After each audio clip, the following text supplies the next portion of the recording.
Avez-vous déjà pensé qu'une simple promesse oubliée pouvait changer le destin de plusieurs générations? Été 1913, dans un petit village de l'Aveyron, un jeune tailleur de pierre posa sa main sur une pierre qu'il avait lui-même sculptée, sans savoir qu'il ne reviendrait jamais de la guerre.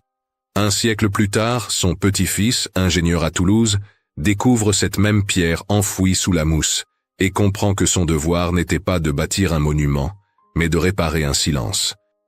Ce qu'il décidera de faire bouleversera la mémoire d'un village entier. Restez bien jusqu'à la fin, car aujourd'hui, je vais vous raconter cette histoire dramatisée, inspirée de notre propre réalité.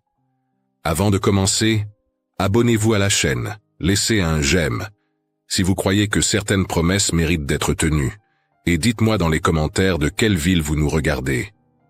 Votre soutien nous aide à continuer à raconter des histoires humaines, porteuses de sens et de mémoire. Cette photographie au gélatino-bromure d'argent montre un homme souriant au bord d'un ruisseau, une main posée sur une pierre sculptée. Ce que personne ne savait, c'est qu'Armand Vallon avait exactement 3 semaines avant de partir vers une mort certaine.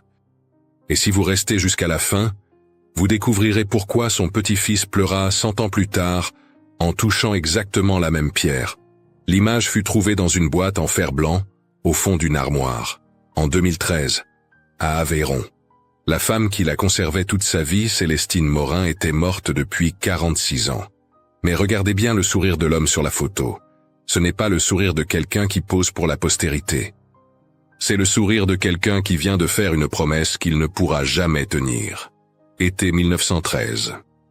Le ruisseau des ombres traverse le petit village comme une cicatrice qui refuse de guérir. Chaque automne, l'eau monte et arrache tout ce que les pauvres ne peuvent se permettre de perdre. Des sabots d'enfants, des seaux en fer, des paniers de linge propre. Les mères portent leurs bébés sur le dos pour traverser, l'eau jusqu'à la taille, priant pour ne pas glisser sur les pierres couvertes de mousse. Les archives départementales de l'Aveyron recensent 3 noyades d'enfants entre 1905 et 1912, dans ce ruisseau qui ne fait pourtant que 8 mètres de large. Armand Vallon a 23 ans. Orphelin de mère à 12 ans, élevé par un oncle tailleur de pierre qui le traitait comme un apprenti et non comme un neveu. Il s'est taillé la pierre calcaire du pays depuis qu'il a la force de tenir un ciseau. Mais il ne sait presque pas lire. Quand il doit signer son nom sur le registre de la mairie, sa main tremble. Cette honte le ronge comme une rage de dents qu'on ne peut soigner. Ce matin d'août, il travaille au bord du ruisseau. Sa fiancée, Célestine Morin, 19 ans, arrive avec un panier de pain encore chaud. Elle équilibre le panier sur sa hanche avec cette grâce des femmes qui portent tout depuis l'enfance. 2 lavandières travaillent à genoux dans l'eau froide. Anaïs Durand, 28 ans, a déjà le dos voûté à force de se pencher sur le linge. À côté d'elle, Souad Ben Ali, arrivé d'Algérie 3 ans plus tôt, bat les draps avec une force qui cache sa peur constante. On l'appelle l'Algérienne, avec ce mélange de méfiance et de besoin que les villages réservent aux étrangers qui font le travail que personne ne veut faire. Armand pose son ciseau et se redresse. Il a taillé toute la matinée une pierre plus grande que les autres. Une pierre avec une rainure en arc, le début d'une clé de voûte. Les compagnons tailleurs de pierre reconnaîtraient le geste.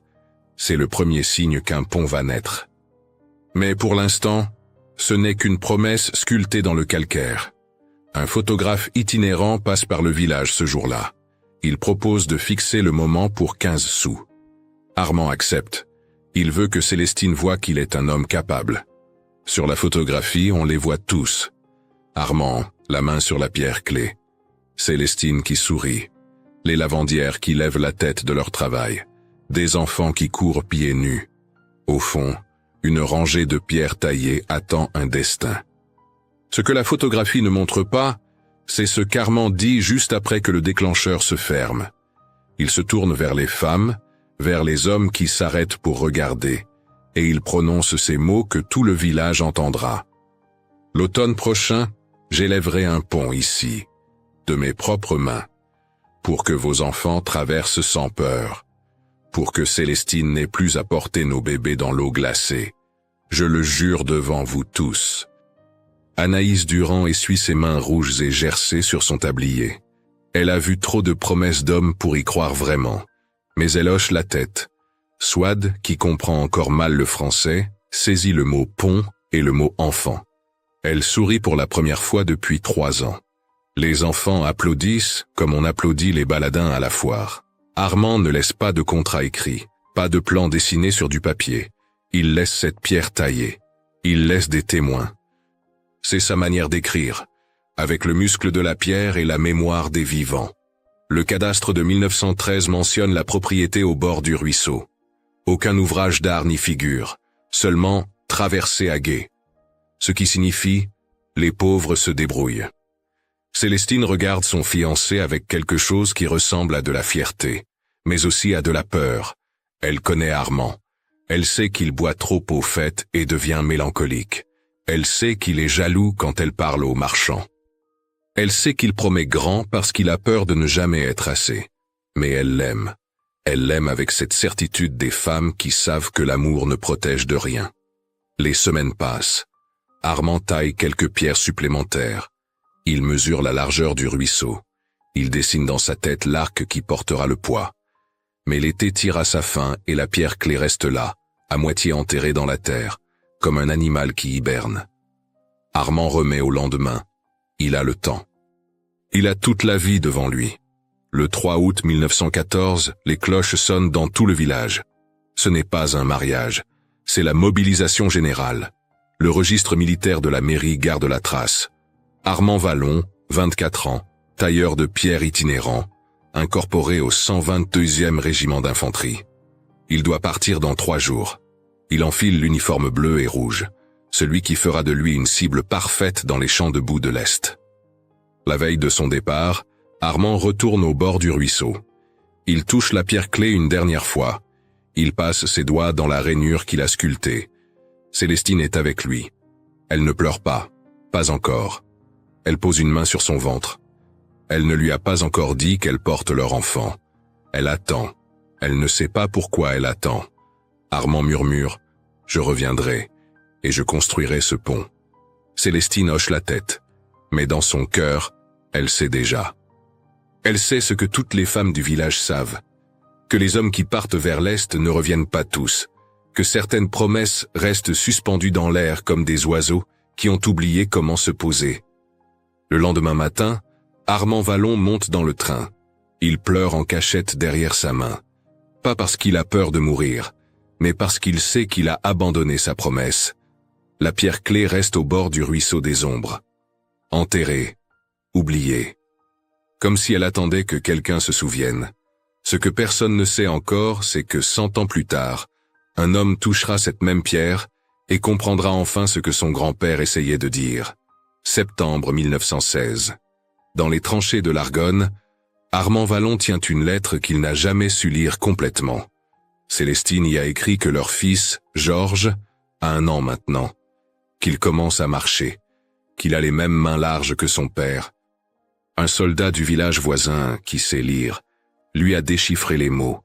Mais Armand n'a pas besoin de savoir lire pour comprendre ce que la lettre ne dit pas. Que Célestine file des dentelles jusqu'à ce que ses doigts saignent. Que le bébé pleure la nuit parce qu'il a faim. Que la pension de veuve de guerre qu'on lui a promise n'arrive jamais à temps. Les correspondances militaires conservées aux archives nationales montrent qu'Armand a envoyé 3 lettres entre août 1914 et septembre 1916. 3 lettres en 2 ans. Dans aucune il ne mentionne la pierre. Dans aucune il ne parle du pont. Il écrit seulement « Je pense à toi. Je reviendrai ». Comme si les mots pouvaient déconstruire ce que ses mains ne peuvent plus toucher. Le 23 septembre 1916, à l'aube, le régiment d'Armand reçoit l'ordre d'avancer.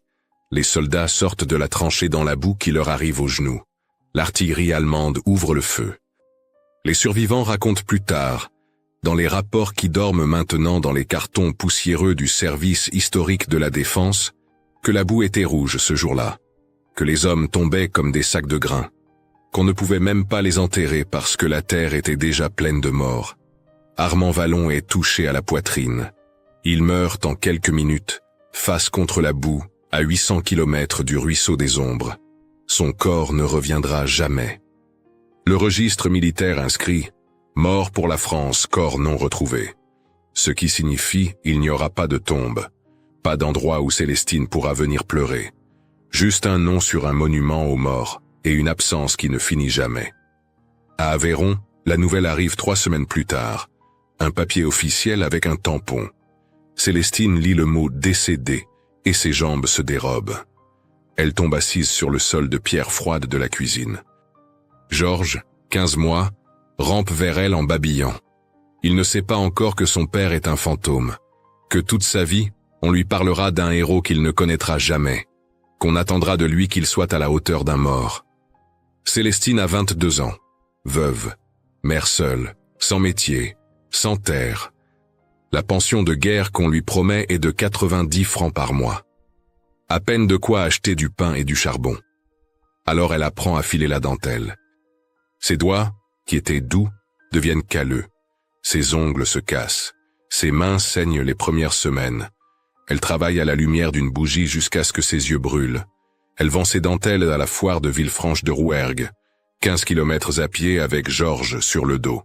Les cahiers de santé conservés aux archives municipales montrent que Célestine est hospitalisée 3 fois pour pneumonie entre 1917 et 1925. Le travail l'épuise. À 40 ans, elle en paraît 60. Ses cheveux blanchissent, son dos se voûte. Elle ne se remarie jamais. Pas parce qu'elle n'a pas de prétendant, mais parce qu'elle porte en elle une colère qu'elle ne peut nommer. Une colère contre Armand qui a promis et qui est parti.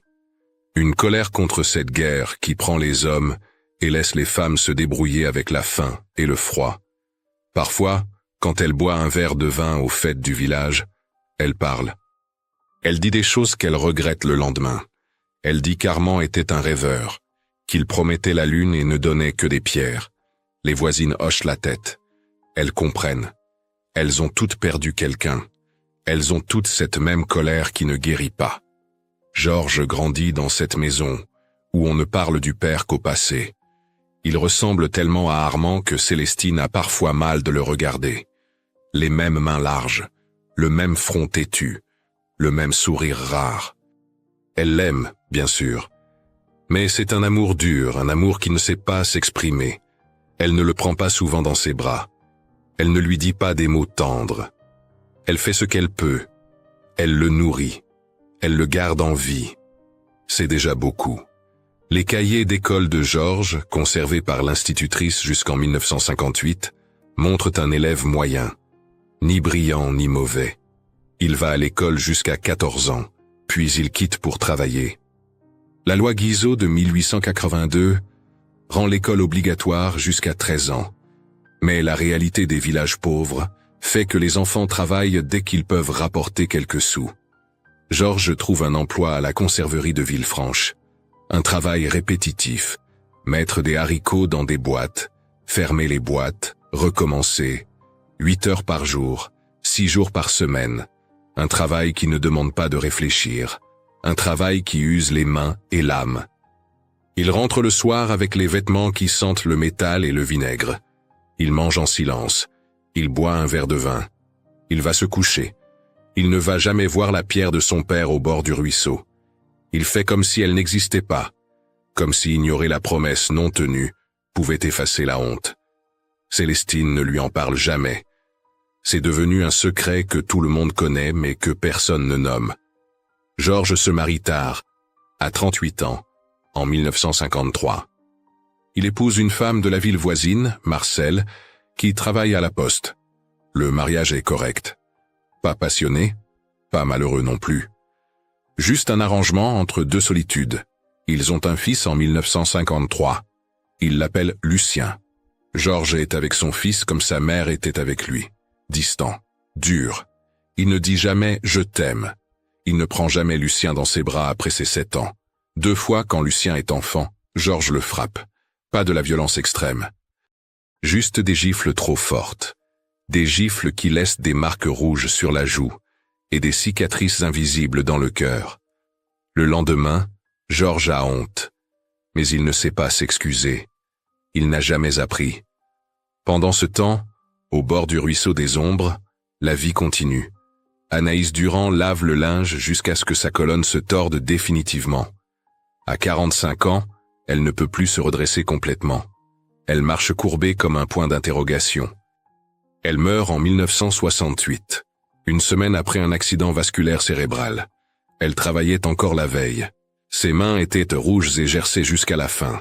Souad Ben Ali apprend peu à peu le français. Son accent ne s'améliore jamais complètement.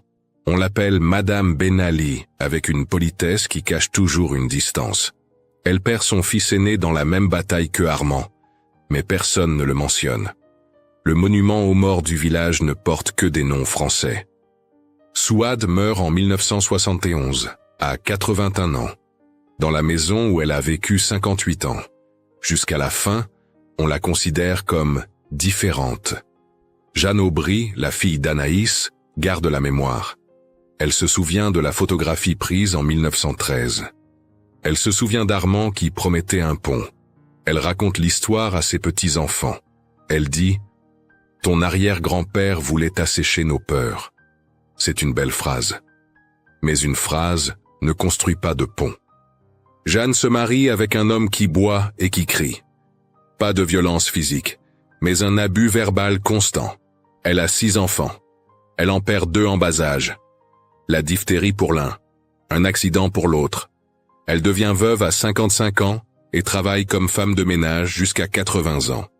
L'arthrite la ronge. À 70 ans, elle ne peut plus marcher sans canne. Ses mains se déforment, mais elle garde la mémoire. Elle garde les histoires. Comme si raconter pouvait réparer. Et pendant tout ce temps, la pierre clé reste au bord du ruisseau. Couverte de mousse. Utilisée parfois comme banc improvisé. Les enfants jouent autour sans savoir ce qu'elle signifie. Les hivers rigoureux la fendent légèrement. Les étés la réchauffent. Elle attend. Comme si elle savait que quelqu'un viendrait. Mars 2013. Lucien Vallon a 60 ans. Il revient au village pour la première fois en 30 ans. Pas pour se réconcilier avec ses racines. Pas pour honorer la mémoire de son père. Il vient pour vendre la maison héritée après la mort de Georges en 1989.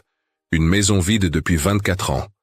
Une maison qui sent le moisi et les regrets. Lucien est ingénieur en structures à Toulouse. Il a réussi. Belle carrière, bon salaire. Appartement moderne avec vue sur la Garonne. Mais il s'est marié 2 fois. Divorcé 2 fois. Il ne sait pas s'attacher. Il ne sait pas dire « je t'aime » sans que les mots sonnent faux dans sa bouche. Son père lui a appris ça. Cette incapacité à l'intimité, cette peur d'être proche. Il est parti à 18 ans. Fui. Il n'est pas revenu pour l'enterrement de son père. Il s'en veut encore. Mais la culpabilité ne change rien. Les morts restent morts. Les mots non dits restent coincés dans la gorge pour toujours. La maison est exactement comme dans ses souvenirs. Petite, sombre. Le papier peint se décolle. L'humidité a fait des taches noires au plafond. La cuisine sent encore le vin aigre et le tabac froid. Lucien ouvre les volets. La lumière entre comme une accusation. Il commence à trier. Des cartons de vieux journaux. Des vêtements mangés par les mites. Des photos jaunies qu'il regarde à peine. Et puis, dans la cour, il remarque quelque chose.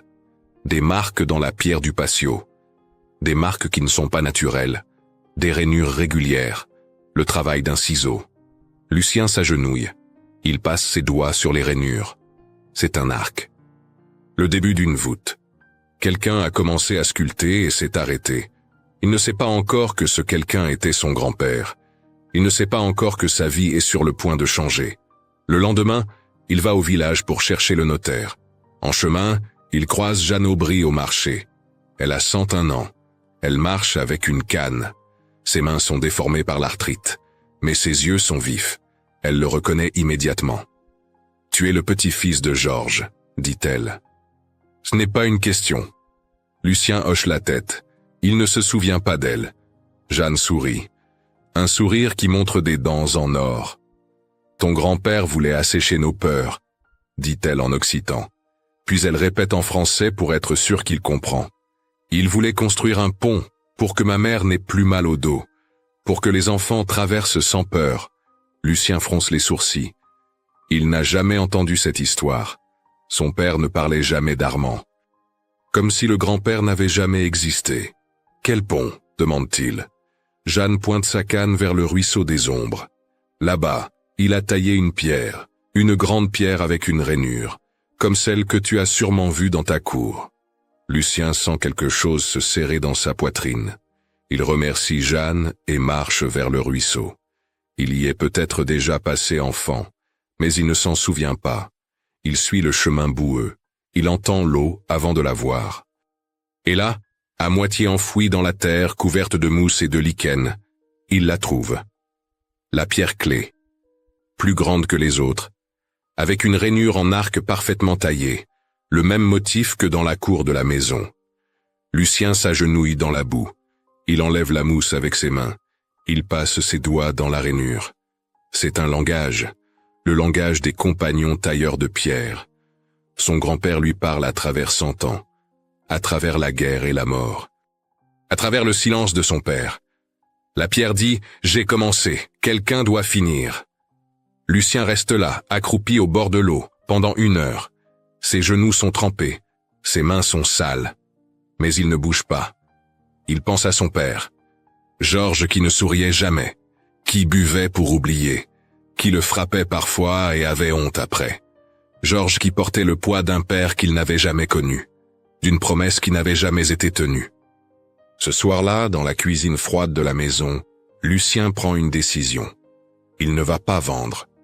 Pas tout de suite. Il va d'abord faire quelque chose. Quelque chose qu'il ne comprend pas encore complètement. Il va construire le pont.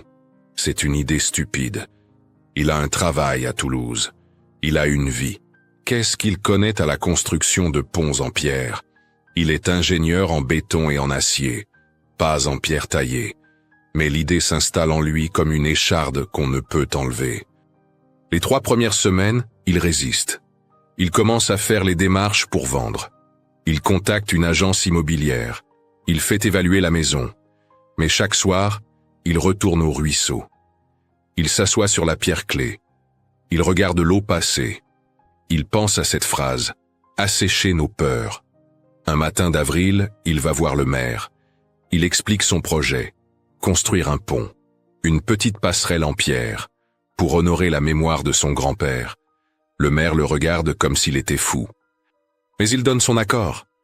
De toute façon, personne n'a jamais construit de pont ici. Si quelqu'un veut le faire gratuitement, pourquoi refuser? Lucien appelle son bureau à Toulouse. Il prend un congé sabbatique de 6 mois.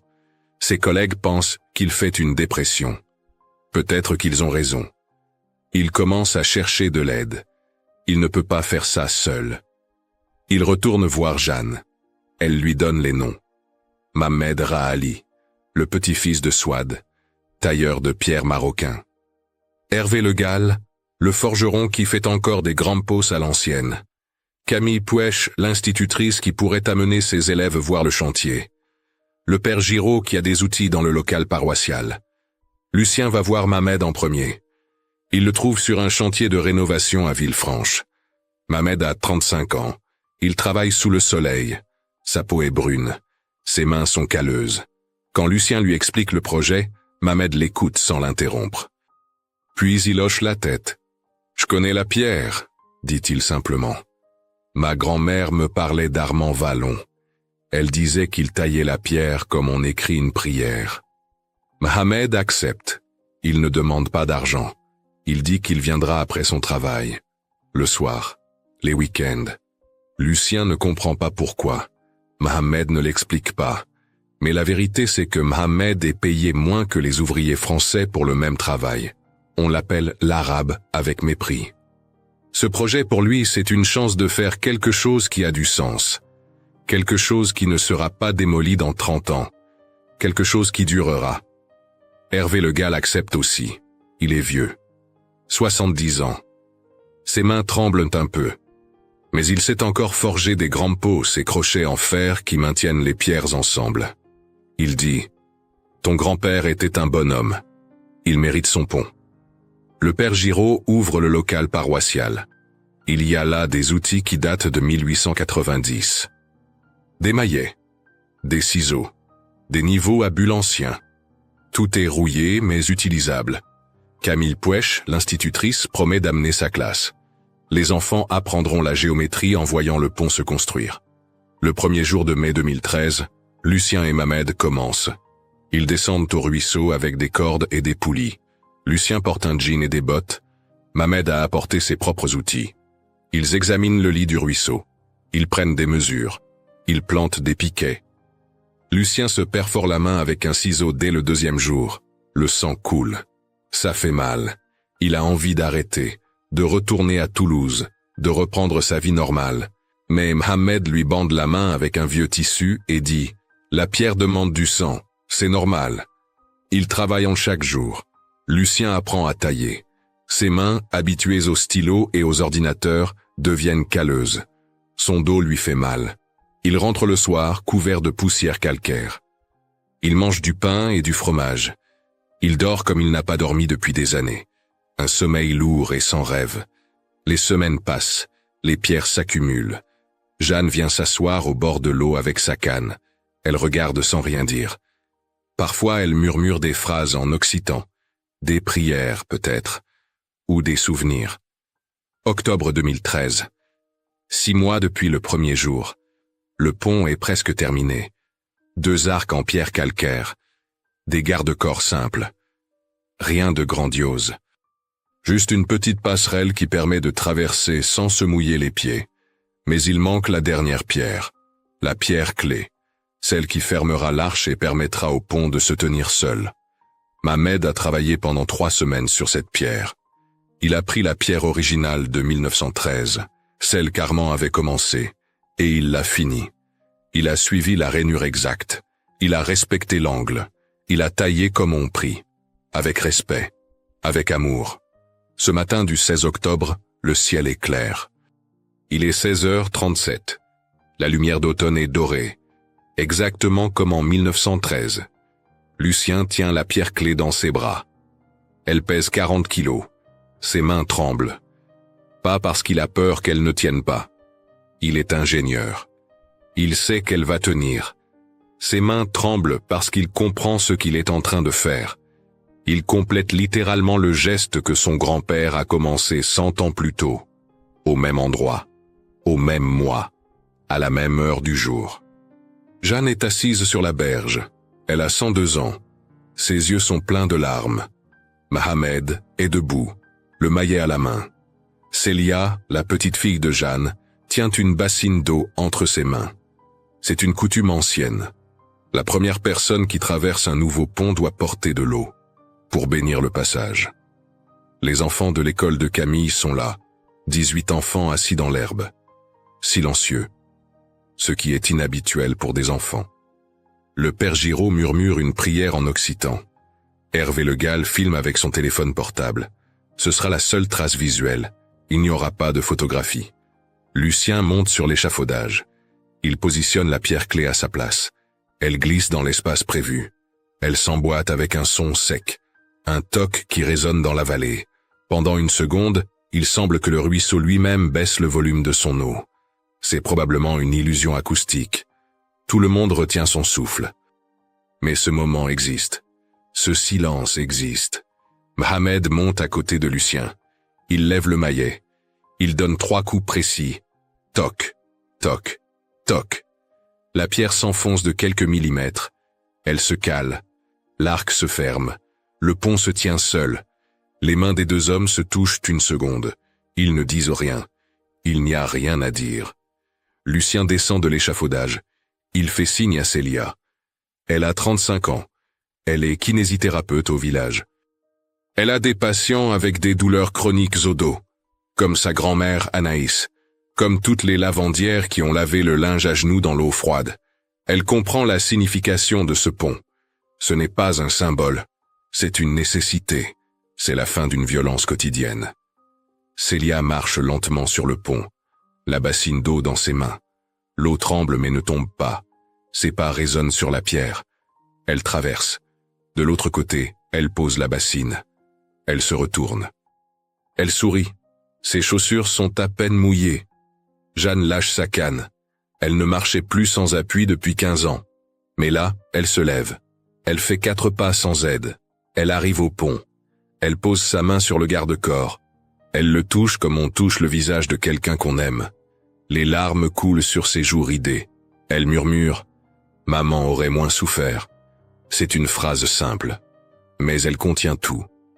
Toute la douleur d'Anaïs qui s'est courbée à force de laver. Toute l'attente de Célestine qui a élevé son fils seul. Tout le silence de Georges qui ne savait pas comment aimer. Toute la fuite de Lucien qui cherchait à échapper à une histoire qu'il ne comprenait pas. Lucien s'approche de Jeanne. Il ne la connaît pas vraiment. Mais il passe son bras autour de ses épaules. Il la soutient pendant qu'elle pleure. Et il comprend. Il comprend que le pont n'est pas juste un pont. C'est le lien qui manquait, entre Armand et Georges, entre Georges et Lucien, entre les vivants et les morts. Il pense à son père, Georges qui ne l'a jamais pris dans ses bras, Georges qui buvait en silence, Georges qui est mort seul d'un cancer du poumon sans que Lucien soit là, Georges qui portait le poids d'un père absent. Lucien réalise que son père ne pouvait pas l'aimer parce qu'il ne savait pas ce que c'était, parce qu'on ne peut pas donner ce qu'on n'a jamais reçu. Mais maintenant, le pont ferme le circuit. Armand n'a pas pu revenir, mais son geste est terminé. La promesse est tenue, par quelqu'un d'autre. 100 ans plus tard, Lucien touche la rainure de la pierre clé, la même qu'il a touchée en mars. Il murmure en français « Je comprends maintenant, grand-père ». Mamed s'approche. Il tend la main. Lucien la prend. Puis Mamed la tire et le serre dans ses bras. C'est le premier vrai câlin que Lucien reçoit d'un autre homme depuis la mort de son père. Il n'a pas réalisé à quel point ça lui manquait.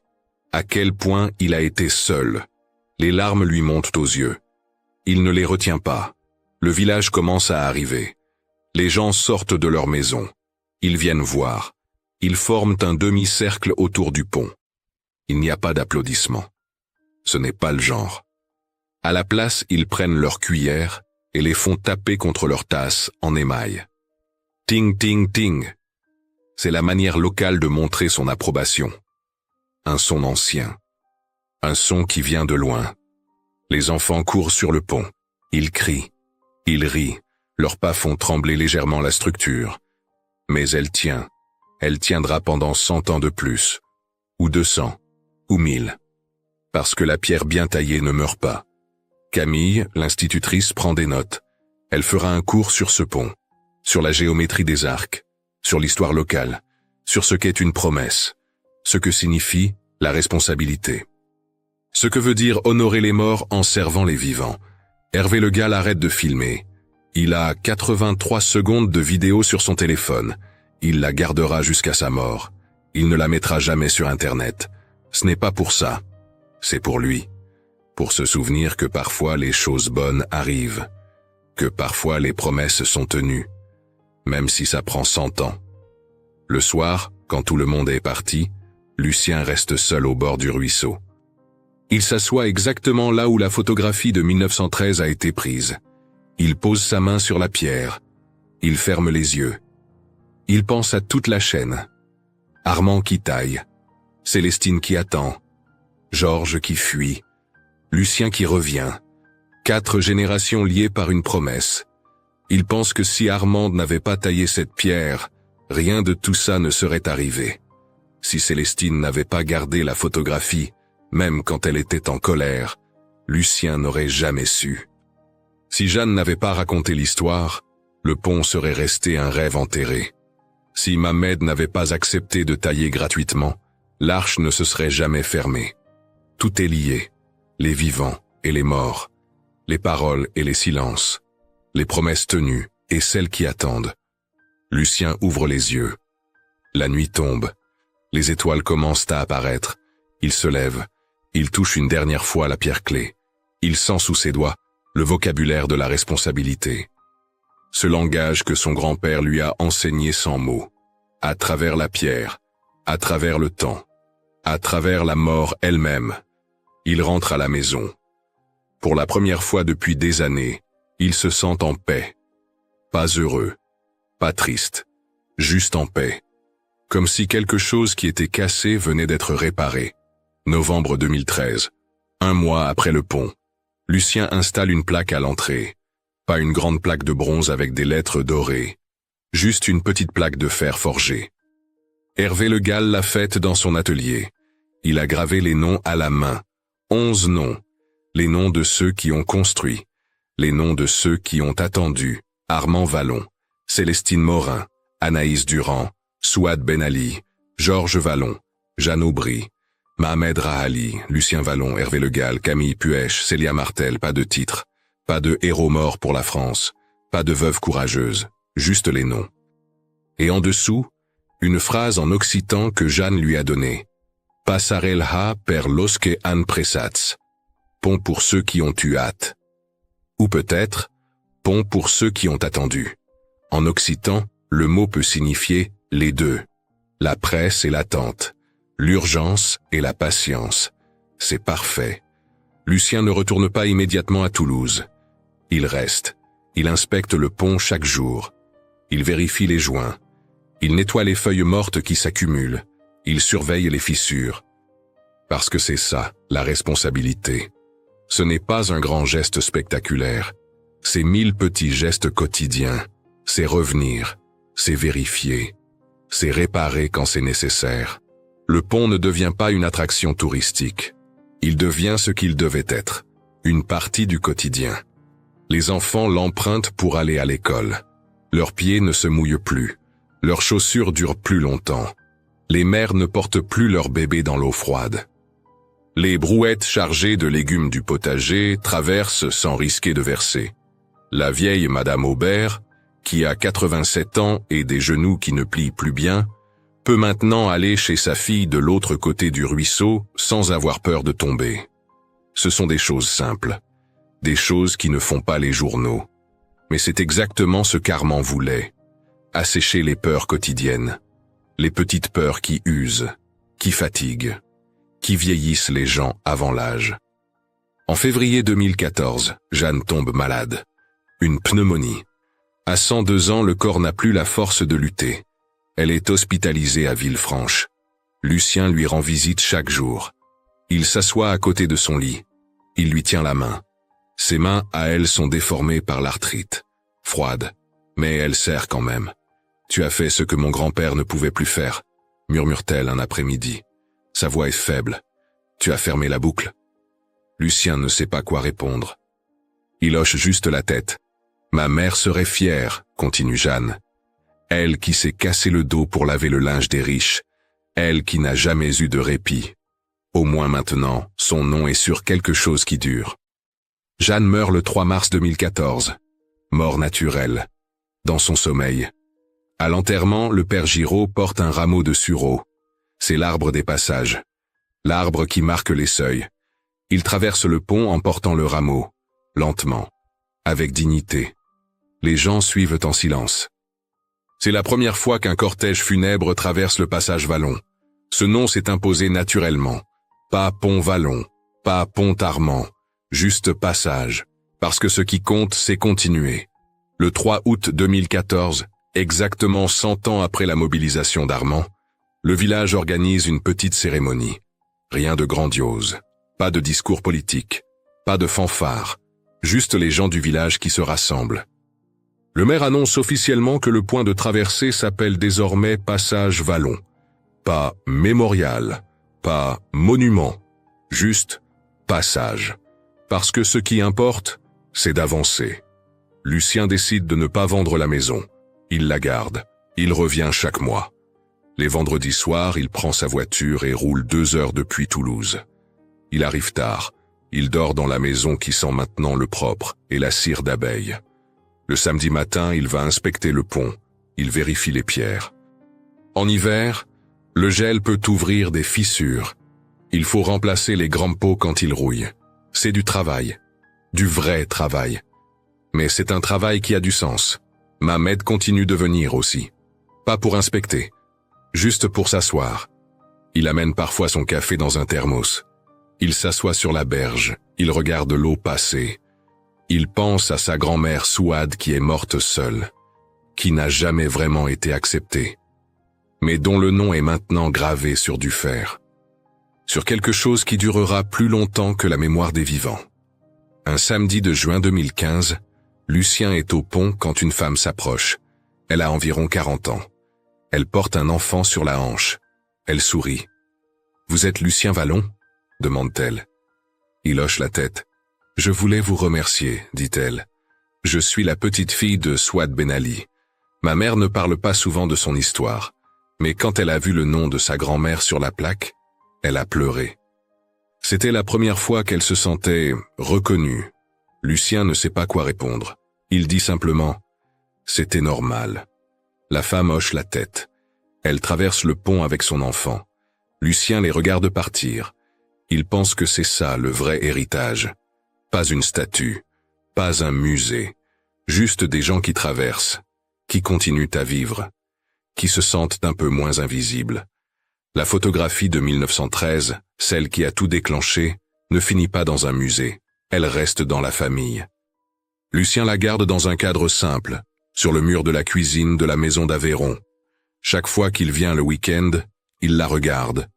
Il voit son grand-père, jeune, la main sur la pierre. Il voit Célestine qui sourit sans savoir qu'elle sera veuve dans un an. Il voit les lavandières, Anaïs et Souad qui travaillent dans l'eau froide. Il voit les enfants qui courent pieds nus. Cette photo ne vaut rien pour un collectionneur. Elle n'est pas signée par un grand photographe. Elle n'a pas de valeur historique nationale. Mais pour Lucien, elle vaut tout, parce qu'elle est le point de départ, le moment où tout a commencé, le moment où une promesse a été faite. En 2024, Lucien a 71 ans. Il continue de venir chaque mois. Ses cheveux sont blancs maintenant. Ses mains sont marquées de cicatrices. La cicatrice du ciseau qu'il a perforé en 2013 est encore visible. Il ne la cache pas. Elle fait partie de l'histoire. Un samedi d'octobre, il s'assoit au bord du ruisseau. Exactement là où la photographie a été prise en 1913. Il pose sa main sur la pierre clé, il ferme les yeux, il pense à son grand-père qu'il n'a jamais connu. Il pense à son père qui ne savait pas comment l'aimer. Il pense à toutes les promesses non tenues qui flottent dans l'air comme des oiseaux perdus. Et il comprend quelque chose. Quelque chose d'important. On ne peut pas réparer le passé. Armand est mort dans la boue de l'Argonne.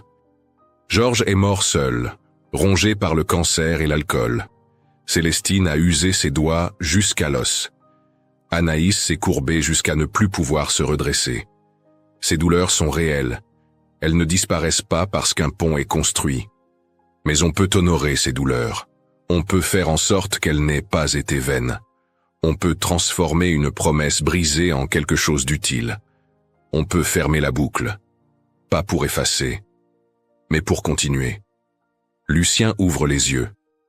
Des enfants traversent le pont en courant. Ils vont à la pêche avec des cannes à pêche bricolées. Ils rient. Ils ne savent rien d'Armand Vallon. Ils ne savent rien de la guerre. Ils ne savent rien des promesses et des deuils. Pour eux, le pont a toujours été là. Et c'est parfait. C'est exactement comme ça doit être. Lucien se lève. Il touche une dernière fois la rainure de la pierre clé. Il sent sous ses doigts ce que son grand-père lui a enseigné sans mots. Le vocabulaire de la responsabilité. Le langage de ceux qui finissent ce que d'autres ont commencé. Le code de ceux qui savent que les promesses traversent le temps et le sang. Il n'y a pas de seconde photographie. Pas de reportage. Pas d'article dans le journal régional. Il y a juste des pas. Des milliers de pas qui traversent chaque jour depuis 2013. Des pas d'enfants qui vont à l'école. Des pas de vieux qui vont chez leurs enfants. Des pas de mères qui portent leurs courses. Des pas anonymes et quotidiens. Et c'est ça, réalise Lucien, qui est plus permanent que n'importe quelle image. Plus durable que n'importe quel monument. Les gestes simples répétés chaque jour. Les traversées sans peur. Les promesses qui finissent par être tenues. Même si ça prend 100 ans. Même si ce n'est pas celui qui a promis qui termine. L'important, c'est que quelqu'un termine. Lucien rentre à la maison. Il prépare du café. Il s'assoit à la table de la cuisine. Il regarde la photographie sur le mur. Son grand-père le regarde depuis 1913.